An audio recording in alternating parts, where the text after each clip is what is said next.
सो welcome students. मैं doctor Sanjay Bhalla, department of ABST, government college Bundi. अपना salary वाला चैप्टर चल रहा था। अब सैलरी वाले चैप्टर में देखिए, अपने शुरू में मैंने आपको बताई थी computation of income from salary.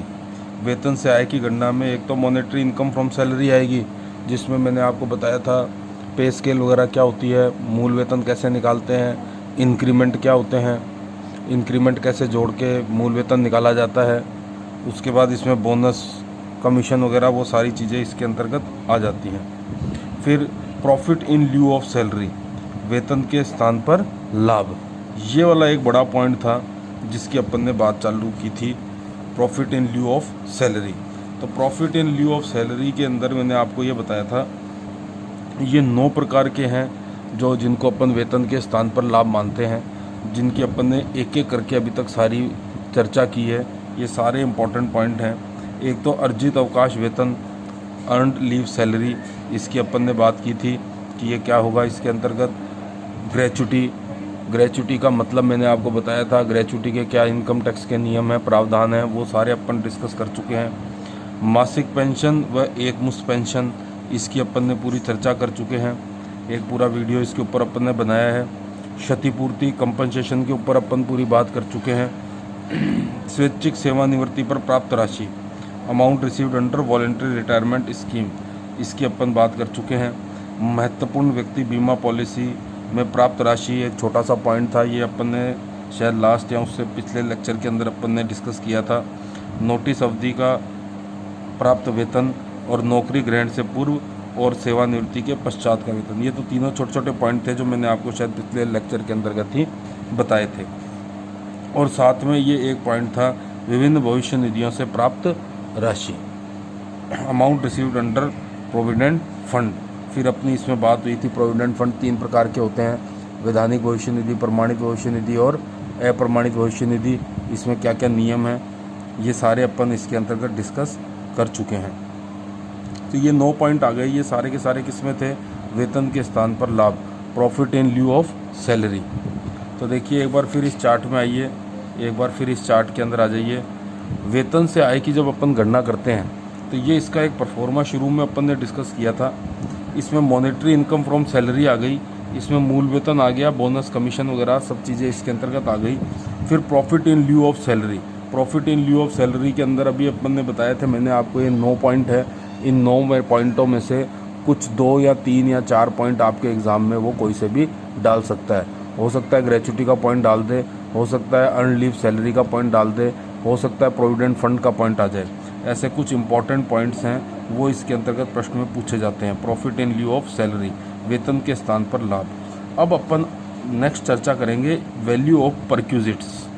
Perquisites को कहते हैं अपन अनुलाभ, और परक्यूजिट्स का एक दूसरा शब्द और इसकी जगह यूज आ जाता है कई बार, पर्क्स, पर्क्स भी कह देते हैं इसको, परक्यूजिट्स या पर्क्स। तो अब इसकी अपन चर्चा करते हैं आज। अब ये अपना चैप्टर अंतिम अवस्था के अंतर्गत आ रहा है, धीरे धीरे ये चैप्टर अब ख़त्म होने के कगार पर है। एक बड़ा चैप्टर है सैलरी का, काफ़ी दिन हो गए अपने को ये चैप्टर चलते हुए, काफ़ी इसमें लेक्चर हो गए। अब बस ये पर्क्स के बाद में employers contribution of new pension scheme, ये तो केवल एक ही पॉइंट है। और ये 3 तरीके की डिडक्शन होती है सैलरी के अंदर, और इसके बाद टैक्सेबल इनकम फ्रॉम सैलरी ज्ञात हो जाती है। तो ये मुख्य रूप से अब एक ये लास्ट पॉइंट ही मानिए अपना, वैल्यू ऑफ परक्यूजिट्स। पर्क्स की गणना अपन कैसे करते हैं, अनुलाभ होते क्या हैं, इनकी गणना कैसे की जाती है। Profit in lieu of salary अपन ये 9 पॉइंट पूरे के पूरे पढ़ चुके हैं। अब अपन अनुलाभ की बात आज से स्टार्ट करने जा रहे हैं, तो बड़े ध्यान से समझिएगा अनुलाभ का मतलब क्या होता है और इसमें क्या गणना की जाती है। तो देखिए, अनुलाभ शब्द के अंतर्गत एक कर्मचारी को अपने नियोक्ता से प्राप्त विभिन्न प्रकार की सुविधाएं एवं लाभों को शामिल किया जाता है। तो अनुलाभ का मतलब होता है नियोक्ता के द्वारा अपने कर्मचारी को दी गई विभिन्न प्रकार की सुविधाएं और लाभ। ये सुविधाएं और लाभ नियोक्ता द्वारा अपने कर्मचारी को या तो अपनी मर्जी से दी जाती हैं, नियोक्ता अपनी मर्जी से अपने कर्मचारी को सुविधाएं और लाभ दे देता है, या उनके बीच में यदि कोई एग्रीमेंट हो गया तो उस एग्रीमेंट के अंतर्गत ये सुविधाएं और लाभ नियोक्ता अपने कर्मचारी को दे देता है। ये जो सुविधाएं और लाभ होती हैं ये नकद के रूप में भी हो सकती हैं, वस्तु के रूप में भी हो सकती हैं, या सुविधा के रूप में भी दी जा सकती हैं। परंतु अब आपको ये समझना है कि इनकम टैक्स अधिनियम क्या कहता है। तो इनकम टैक्स अधिनियम के अनुसार देखिए, मैंने यहाँ पे ये बात मेंशन कर दी है, आयकर हेतु केवल सुविधाएं और लाभ ही अनुलाभ माने जाते हैं। नगद को नहीं मानते अपन अनुलाभ के अंतर्गत। आयकर हेतु केवल सुविधाएं एवं लाभ ही अनुलाभ माने जाते हैं जो वस्तु एवं सुविधा के रूप में प्रदान किए जाते हैं, लेकिन जिनको मुद्रा में मापा जा सकता है।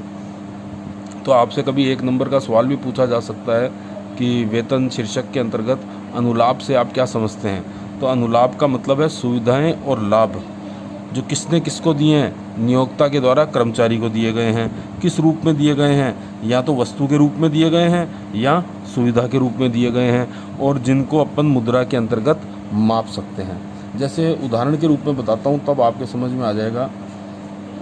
जैसे नियोक्ता ने अपने कर्मचारी को एक मकान दे दिया रहने के लिए, और उसका कोई भी किराया नहीं ले रहा वो, यानी कि रेंट फ्री हाउस, किराया मुक्त मकान रहने के लिए दे दिया। तो ये क्या चीज़ हो गई है, ये सुविधा दे दी उसको। कर्मचारी को किराया मुक्त रहने के लिए मकान दे दिया, ये क्या हो गई, एक सुविधा हो गई। उसको कर्मचारी कहीं गया, उसको रहने के लिए होटल की सुविधा दे दी, या कर्मचारी के क्लब के बिलों का भुगतान, या कर्मचारी ने कोई जिम ज्वाइन कर रखी है उसके बिलों का भुगतान नियोक्ता ने कर दिया। कर्मचारी के टेलीफोन के बिलों का भुगतान नियोक्ता ने कर दिया। ये सारी की सारी चीज़ें क्या हैं, ये सारी की सारी चीज़ें हैं अनुलाभ। कर्मचारी को ड्राइवर की सुविधा दे दी, कर्मचारी को एक कार दे दी उसने, ऑफिस से घर और घर से ऑफिस आने के लिए कार दे दी, साथ में एक ड्राइवर दे दिया। ये क्या चीज़ है, ये सुविधाएं हैं। तो ये सुविधाएं और लाभ हैं, इन्हीं को अपन अनुलाभ मानते हैं। या कर्मचारी के जैसे इंश्योरेंस के प्रीमियम है, इंश्योरेंस की प्रीमियम का भुगतान नियोक्ता ने कर दिया कर्मचारी के। करना तो किसको चाहिए था, उसकी LIC का पेमेंट का प्रीमियम किसको भुगतान करना चाहिए था, कर्मचारी को, लेकिन पेमेंट किसने कर दिया, नियोक्ता ने कर दिया। उसके क्लब के बिलों का भुगतान कर दिया, उसके होटल के बिलों का भुगतान कर दिया, उसको एक कार दे दी ड्राइवर के साथ, उसके होटल के बिलों का भुगतान कर दिया, उसको रहने के लिए किराया मुक्त मकान की सुविधा दे दी।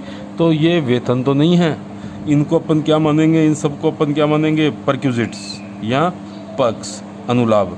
तो अनुलाभ का मतलब अच्छी तरीके से दिमाग में क्लियर कर लीजिए। अगर अर्थ समझ में आ गया तो आपको इसके नियम भी सारे समझ में आ जाएंगे, क्योंकि आप अपने आप को क्या मानोगे, आप अपने आप को मानोगे इनकम टैक्स ऑफिसर। तो आप ये देखोगे कि उसको जो सुविधा दी है उसका मूल्य कितना है, उतने रुपए की अपन मूल्य को अपन उसके इनकम टैक्स के अंदर जोड़ देंगे, उस पर अपन टैक्स लगाएंगे। अगर उसको किराए के फ्री मकान दे दिया रहने के लिए, तो अपन पता ये करेंगे कि उसका किराया कितने रुपए का होना चाहिए जो नियोक्ता ने भुगतान कर दिया। नियोक्ता हालांकि उससे किराया ले नहीं रहा, तो जितने रुपए का अपने को लगेगा कि इतने रुपए का किराया होना चाहिए उस मकान का, उतना अपन उसके टैक्स के अंदर जोड़ देंगे, उसकी सैलरी में जोड़ देंगे। तो वो अपन इसके नियम की सारी बात अपन अभी वापस से करेंगे। अभी तो केवल इतना समझ लीजिए आप कि आयकर हेतु केवल सुविधाएं और लाभ ही अनुलाभ माने जाते हैं जो वस्तु अथवा सुविधा के रूप में प्रदान किए जाते हैं और जिनको मुद्रा में मापा जा सकता है। अब इनकम टैक्स के हिसाब से, सैलरी वाले चैप्टर के हिसाब से आपको ये समझना है कि अनुलाभ 3 प्रकार के होते हैं। इनकम टैक्स के हिसाब से अनुलाभ कितने प्रकार के हैं, 3 प्रकार के अनुलाभ हैं। एक तो वो अनुलाभ जो सभी कर्मचारियों के लिए कर योग्य होंगे, चाहे कोई भी कर्मचारी हो उसके लिए वो सारे के सारे अनुलाभ कर योग्य होंगे। कुछ अनुलाभ ऐसे हैं जिनकी अपन चर्चा करेंगे जो केवल विशिष्ट कर्मचारियों के लिए ही कर योग्य होंगे। ये इनकम टैक्स में कहा हुआ है कि कुछ अनुलाभ ऐसे हैं जो केवल विशिष्ट कर्मचारियों के लिए कर योग्य होंगे।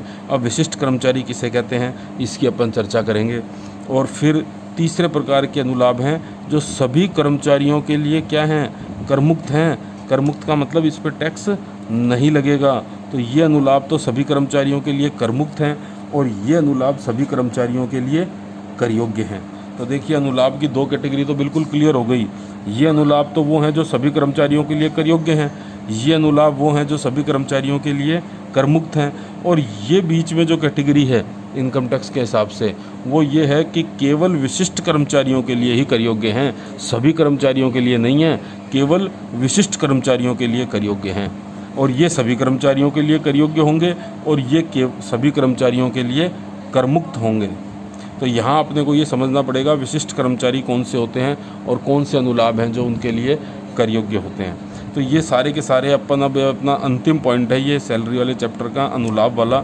इसके पश्चात ये चैप्टर अपनी अंतिम अवस्था में आएगा। उसके बाद इसके बड़े क्वेश्चंस कौन कौन से एग्ज़ाम में आए हुए हैं, कैसे आते हैं क्वेश्चन, उसकी चर्चा करेंगे। तो अब अपन नेक्स्ट लेक्चर के अंदर इसकी डिटेल के अंदर चर्चा करेंगे अनुलाभ, परक्विजिट्स और पर्स की। Thank you very much.